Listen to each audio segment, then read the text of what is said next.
Hello, good morning everyone. I am Jason Cordovero Solon, and today I am going to discuss the chapter 9, Elias and Salome, the missing chapter of Nole. So first, let me give you a little background about the main character of this topic.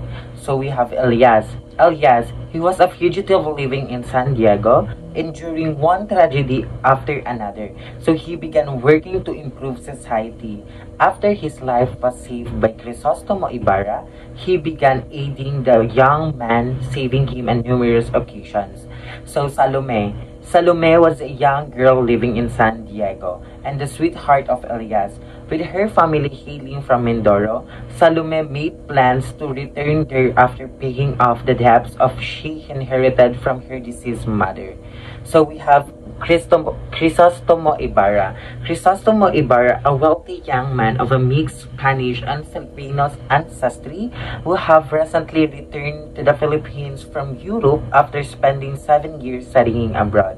So without further ado, let's get started.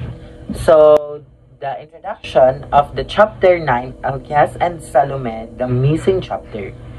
So as you can see, the quotation of Jose Rizal said, "Fled are the days of ease, the days of love's delight, when the flowers still would please and give to the suffering souls surcease from the pain and sorrows black." So few people know that there is a missing chapter in the printed of Nole Me Tangere. So this chapter was included in the original manuscript written in Rizal's own handwriting. So it was entitled Elias and Salome. It was originally intended by the author to follow the chapter 24 in the woods. So it was however crossed out in the blue pencil so that it was deleted from the printed novel. Ang Nole. So, ang nawawalang chapter nga ng Nole Me Tangere, ito na yung Elias at Salome. At tatagpuan lamang ang manuscript na ito na may nakalagay na may malaking X, na may malaking blue X, at tinaguran itong Kabanata X. Hindi ito tinaguran bilang Kabanata 10 o Kabanata 10, bagkus tinaguran itong Kabanatang X dahil may malaking X na nakasulat sa kabanatang ito. So, a careful reading of this chapter shows that it is correlated with the events of the novel. So, it relates our Elias' escape from the picnic when the Guardia Civil came to arrest him and his sad parting with his sweetheart, Salome, who was a pretty orphan girl. So, ang nasasabi sa kabanata na ito ay nakatungkol kay Elias kung paano siya inaresto ng mga Guardia Civil at bakit siya inaresto ng Guardia Civil at kung ano ang nangyari sa picnic na kasama ang kanyang sweetheart na si Salome. Inaresto siya ng Guardia Civil dahil sa kanyang mapait at masamang nakaraan. Dahil ang kanyang lolo ay kinasuhan, ang kanyang grandfather o kanyang lolo ay kinasuhan dahil sa pagsunog ng bahay. At hinahanap din ng mga Guardia Civil ang kanyang magulang, ang kanyang ina dahil sa pag-iimbestiga. At dahil hindi mahanap ang kanyang ina, inaresto ng mga Guardia Civil si Elias upang pagbayaran ang kasakiman ng ginawa ng kanyang lolo at ang kanyang mga ginawang masama noong nakaraan. So why Rizal deletes the chapter? So it should be recalled that Rizal was in dire financial situation in Berlin during the days when he was putting the finishing touches to the Nole. So he knew that the cost of printing is in proportion with the number of pages of the manuscript. So inasmuch as he was harassed by lack of funds, so he had to shorten the manuscript. So di ba dahil nagkaroon ng crisis ang pamilya ni Rizal sa Philippines while si Rizal naman ay nasa Berlin that time, hindi nagkaroon o hindi nasuportahan agad ng pamilya ni Rizal, hindi agad nasuportahan ng pamilya ni Rizal si Dr. Jose Rizal dahil sa kakulangan o dahil sa market na nagkaroon ng crisis yung kanilang negosyo. At dahil doon, nagpasya si Dr. Jose Rizal o nagpasya ang ating bayani na bawasan or i-delete na lang yung chapter na iyon upang makabawas sa bayarin sa pagpapaprint o pagpapaayos ng kanyang manuscript. So accordingly, he rewrote several chapters, making them more compact so that he could economize on the number of pages. So he deleted one whole chapter without destroying the story of the novel. So in this chapter was Elias and Salome. The only reason why this particular chapter was deleted was economic. So that is to save printing expenses. So Elias was adversely affected. It seems that Rizal considered Ibarra a more important character, although Elias was a noveler. So he even killed Elias in the novel and let Ibarra to emphasize. So matutunghayan din natin sa kwentong ito or sa nobelang ito sina Doña Victoria and Doña Agustina Midel, the two brothers Basilio and Crispin were the Crisostomo brothers of Hagonoy, si Padre Damaso naman. So si Doña Victoria ay isang Pilipina na nagpanggap na Kastila at isa siyang social climber. So isa siyang manluloko at nagpanggap siyang Kastila upang mapangasawa niya ang isang Espanyol na isang mayabang at isang arogante rin. So, the two brothers, Basilio and Crispin, si Basilio ang panganay na anak na si Narcisa or si Sisa. At ang kanilang ama naman na si Pedro. At ang kapatid naman ni Basilio ay si Crispin. So, pinatay sila ng mga padreng mayayabang, masamang ugali at ang anti-Filipinong mga pare dahil inakusahan silang mga magnanakaw. At doon, nagkaroon or dahil sa paghahanap ni Sisa, doon ay medyo nagkasakit ang kanyang utak or nagkaroon siya ng mental problem. So, Padre Damaso naman, isa siyang typical of a domineering friar during the days of Rizal who was arrogant, supercilious, and anti-Filipino. So, yung napakayabang naman ni Padre Damaso, hindi maganda ang kanyang ugali at isa siyang anti-Filipino. So, Rizal's friends praised the Noli. So the friends of Rizal hailed the novel, praising it in glowing colors. So as to be expected, Rizal's enemy condemned it. So Rizal anticipated the vitriolic attacks of his enemies who were sore to be told the truth of the evil ways. So in Rizal's own words, the government and the friars will probably attack the work, refuting my statements, but I trust in the God of truth, in the persons who have actually seen our sufferings.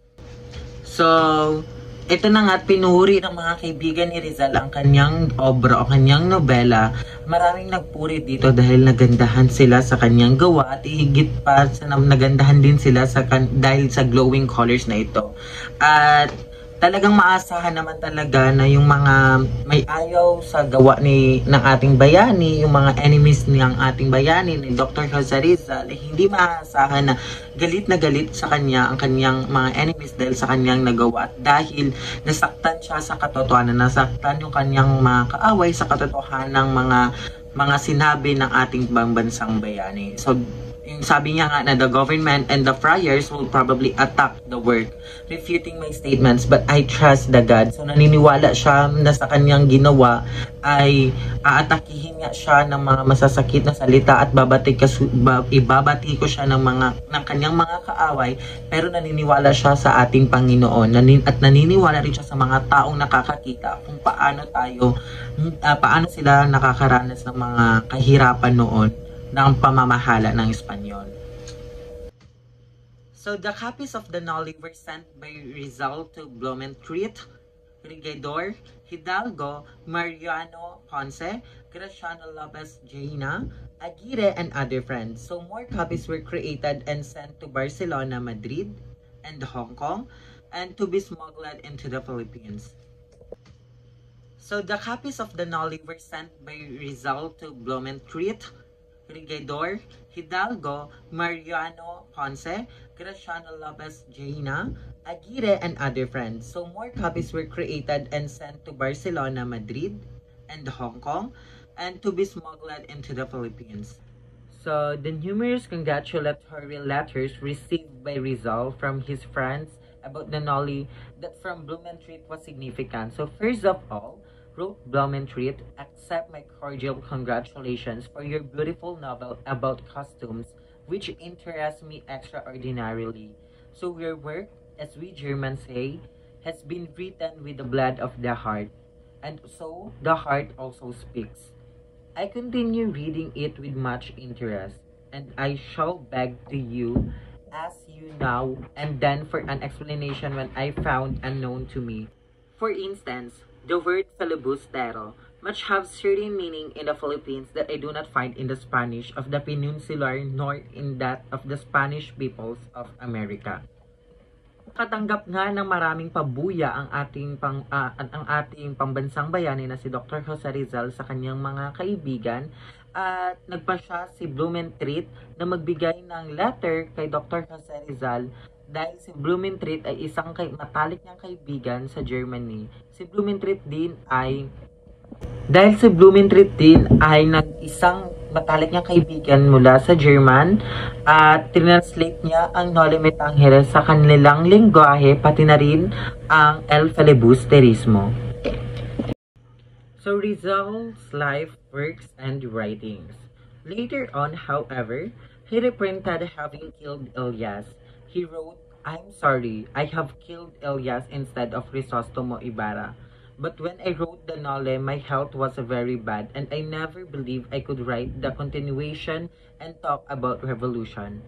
Otherwise, I would have preserved the life of Elias, a noble character, a patriot, unselfish and self-sacrificing, so the necessary qualities for a man to lead a revolution, while Crisostomo Ibarra was an egoist who decided to provoke a rebellion only when he was injured through his property, his person, his love, all that he held sacred. So success cannot be expected for the enterprises of a man like that." So, nung naglaon ay nagsisi ang ating pambansang bayani na binawian niya o kinitilan niya ng buhay si Elias sa kanyang nobela, na sa halip ang kikitilan sana ng buhay ay si Crisostomo Ibarra sa kanyang nobela. Dahil ay sinulat niya ang nobelang iyon o ang chapter na iyon na masama ang kanyang kalusugan, masama ang kanyang pangangatawan, pero sa halip nagawa niya pa rin ang paraan at nabigla ang ating pambansang bayani na si Dr. Jose Rizal dahil kahit masama ang kanyang pakiramdam, hindi magandang kanyang pangangatawan, ay natapos siya pa rin ang kanyang nobela at sa chapter na iyon. So nabigla siya dahil natapos siya pa rin ang usapan tungkol sa kwentong iyon. Ngunit sa kasamaang palad ay ikinalulungkot niya pa rin dahil pinatay niya si Elias at nagsulat na lamang siyang "Ikinalulungkot ko na pinatay ko si Elias na sa halip na si Crisostomo Ibarra." So naging malungkot nga ang ating pambansang bayani na si Dr. Jose Rizal dahil si Elias nga ay isang marangal na pagkatao, isang makabayan, hindi makasarili at mapagsakripisyo si Elias sa sarili. So ito ang kinakailangan ng katangian nating mga Pilipino upang maging isang magandang halimbawa. Hindi katulad ni Crisostomo Ibarra na isang mayabang na pagkatao at ginagamit ang kanyang ari-arian upang magkaroon ng tagumpay, at iyon ang gustong ihalin tulad ni Dr. Jose Rizal sa atin. So let's proceed to the synopsis of missing chapter. So a simplified synopsis of Elias and Salome ran as I follow. So in a nipa hut by the placid lake, Salome, a winsome girl in her early teens, so sat on a bamboo battalion, so saving a camesa of a bright colors. She was waiting for Elias to arrive. So she was beautiful like the floweret, so that grow with wild, not attracting attention at first glance, but whose beauty is revealed when we examine them carefully. So when she heard footsteps, she laid aside her sewing, so went to the bamboo stair away where Elias stood carrying a bundle of firewood, a bunch of bananas, which he placed on the floor, so while he handled wiggling the leg to the girl. So dito sa synopsis of missing chapter ay matutunghayan natin kung paano ang pagkakaibigan ng dalawa na si Elias at si Salome at kung paano ito nagwakas. So, naupo nga si Salome sa nipa. So, sa nipa hut by Placid Lake. So, si Salome habang nagtatahi ng kamesa. Kamesa naman ay yung dating tawag sa barot at saya. So, yun ang tawag, kamesa. So, ginagawa niya ito ng maraming kulay at napakaganda. So, habang naupo at tinatahi ang kanyang ginagawa, so hinihintay niyang dumating si Elias. So, habang narinig niya na paparating na si Elias, ay naupo ito siya at napatigil sa pananahi. So, naupo siya sa bamboo stairway at doon nga may daladala si Elias o kanyang kasintahan ng mga kahoy na panggatong, mga banana o mga saging na dinala ni Elias, at higit sa lahat dinala rin ni Elias ang paggatong-gatong o paayog-ayog na dalag sa babae, dalag yung isdang kinakain. Habang nag-uusap ang dalawa na si Elias at Salome, ay nakakaranas na or nag-uumpisa ng magpaalam si Elias kay Salome at nag-umpisa na rin maging malungkot si Salome dahil hindi nilang nanaisin dalawa na magkaroon ng anak at ayaw nilang makita ang kanilang anak na nangangahoy at hindi masuportahan ng maayos. Dahil si Elias ay walang sapat na trabaho, isa lamang siyang pulube at si Elias ay isang taong marangal lang ngunit walang may magandang trabaho at isang alipin. So, naging malungkot nga si Salome sa mga sinabi ni Elias hanggang sa dumating ang araw na pinaliwanag ni Elias kung bakit siya lalayo kay Salome. So afterwards, the young man rose preparing to leave. So speaking in a soft voice, he said, "Goodbye, Salome. The sun is setting, and I won't appear good for the people to know what the night overtook me here." So he paused for a moment and then continued, "But you've been crying. Deny it with your smile. You've been crying." Salome replied, the youth with bitter sorrow, "You know my cruel past and that my misfortune is not for my own making. If not for fatality, that makes time keeps me thinking. With bitterness, if it were not that I don't want my children to suffer what my sister and I suffered, you would have been my wife in the eyes of God. But for the sake of this very long love, for this family, I have sworn to end myself the misfortune that we have been inheriting from father to son. And it's better that it should be so. So neither you nor I would wish to hear our children lament our love." So tugon nga ni Salome na hindi niya nanaisin pa o hindi niya ayaw niyang nanaisin o hindi niya nais makita na magkaroon sila ng magandang pamilya.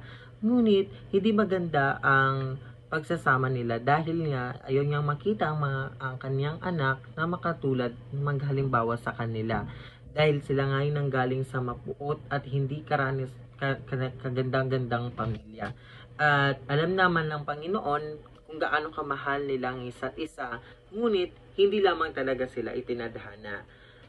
So Elias exclaimed the girl reproachfully, "So you have misunderstood me. In my words, there is no complaint against you. Take my advice. Go home to your relatives. Here you have no one but me. And the day when I fall into the hands of my pursuers, you will be left alone for the rest of my life. So improve your youth and beauty to get a good husband such as you deserve, for you don't know what if it's living among men."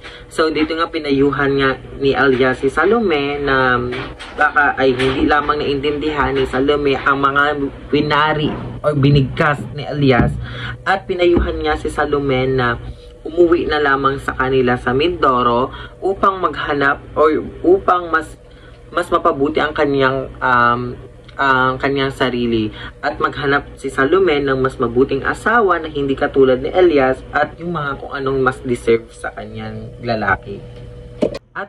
At winari pa ni Elias na kapag siya ay nasa kamay na nga ng mga Guardia Civil ay paano na lamang ang kaligtasan ay paano na lamang si Salome nang wala si Elias. At kaya nga doon niya na sinabi na kailangan niya nang umuwi sa Mindoro upang mapanatili ang kanyang magandang buhay, lalo na siya pa isang dalaga at napakaganda pang babae.